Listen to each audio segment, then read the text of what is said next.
Hey guys, it's Rush. Hope you're all doing well. Welcome back to the channel. This video today, we're covering some of the potential changes we may see with Ken. Some of the changes that I would like to see with Ken in Street Fighter 6. So one of the first things I'd like to see improved or changed with Ken is the follow-up from his stand medium punch. The stand medium punch into heavy punch target combo. So this is a bread and butter attack for Ken. He had it in Street Fighter 5, he had it in Third Strike as well. I think he had it in Street Fighter 4. But what I notice is in Street Fighter 6 specifically, if you hit this at range, the follow-up doesn't connect. It doesn't move Ken forward enough to connect. Now this was actually an issue in Street Fighter 5 in the early seasons, and Chris T was very vocal about this on Twitter. But I'm seeing it a lot in this game as well. Now admittedly, it may not be designed to be a whiff punish tool, so if that is the case, then it makes sense for the second hit not to connect in that style.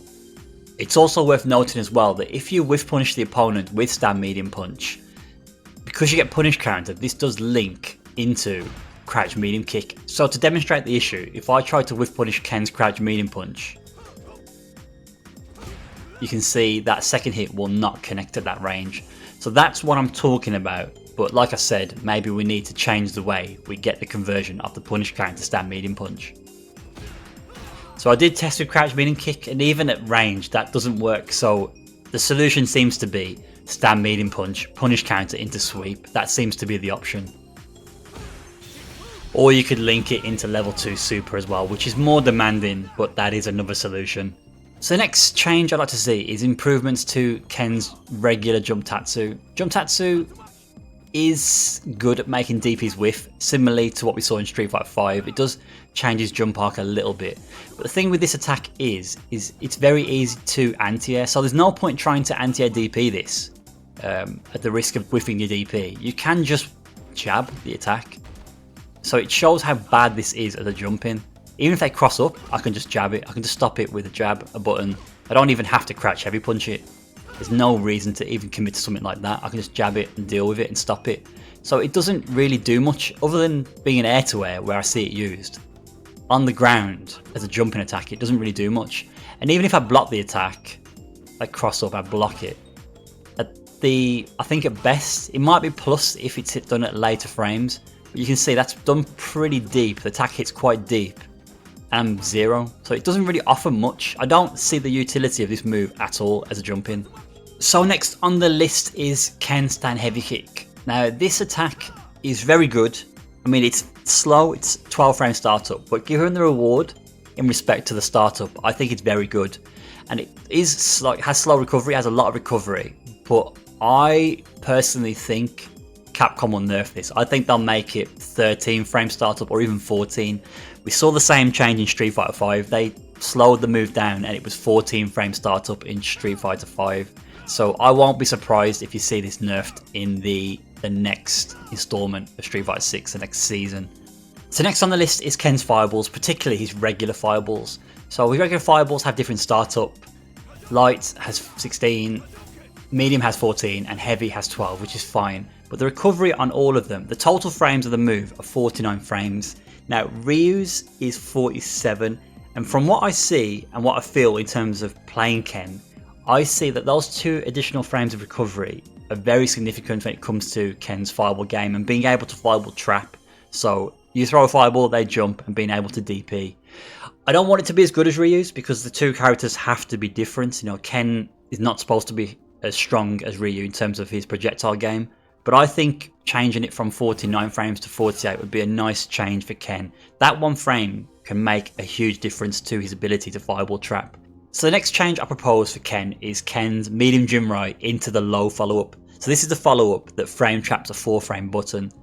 With this, I think the issue is when you do a string into this attack at close proximity, the pushback on it is so significant that a lot of characters don't get punish. So I'm -5 there, so I should be punish counterable, but only some members of the cast can punish this. So my proposal is that there's less pushback, so characters get a punish if it's done at very, very close range. But make it -4 as well, so maybe make the punish a little less. I don't think it will affect everyone. Ken, for example, will get a very similar punish on -4 to -5.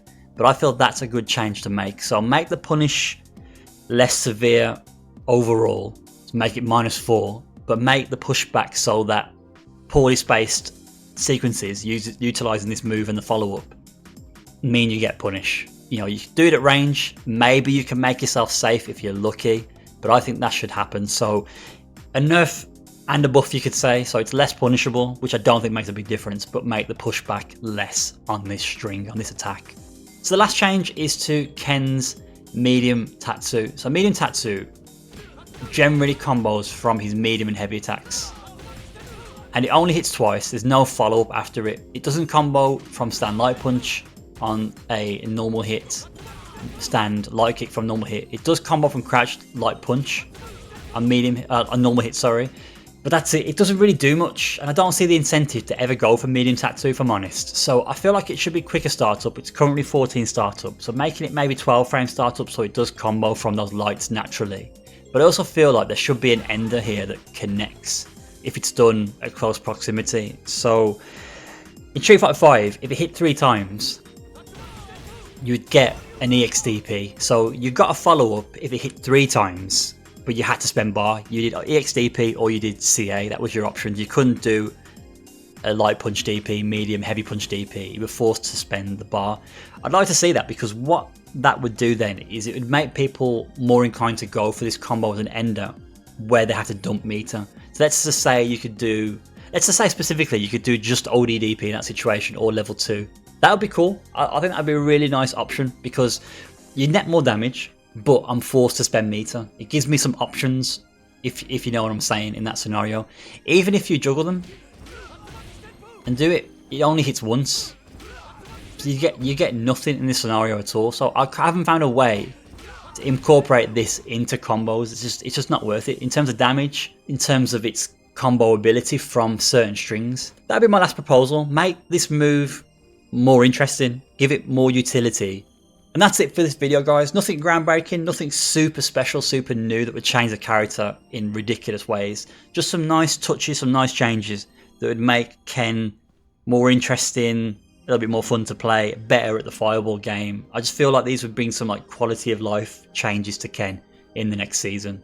Let me know your thoughts. Any questions, any queries, as always, give me a shout, and I'll catch you in the next one. Take care.